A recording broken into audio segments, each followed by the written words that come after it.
నమస్తే, welcome to పూరా local news. నేను మీ సంపత్ కుమార్. ఒకప్పుడు రౌడీ షీటర్లు, తర్వాత పొలిటీషియన్ల మధ్య ల్యాండ్ సెటిల్మెంట్ల కోసం గొడవలు జరిగేవి.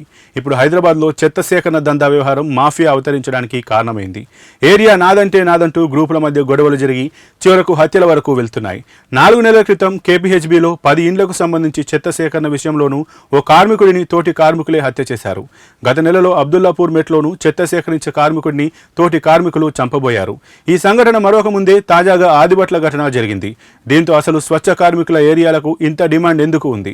ఇంటికి 100 రూపాయల నుంచి 200 రూపాయల వరకు తీసుకుంటూ లక్షలు సంపాదిస్తున్నారా? ఇందుకోసం హత్యల వరకు పోతున్నారా అని నగరవాసులు షాక్ గురవుతున్నారు.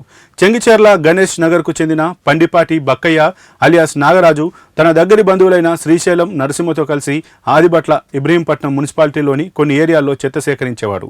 ఇక్కడ ఇళ్లతో పాటు హాస్టల్స్ లాంటి కమర్షియల్ ప్రాంతాలు కూడా ఉండడంతో నెలకు లక్షల్లో సంపాదించేవారు. కొన్నేళ్ల కింద ఒక ఏరియా గురించి ముగ్గురి మధ్య విభేదాలు మొదలయ్యాయి. ఆదిబట్ల ప్రాంతంలో చెత్త సేకరించే ఓ స్వచ్ఛ కార్మికుడిని దారుణంగా చంపేశారు.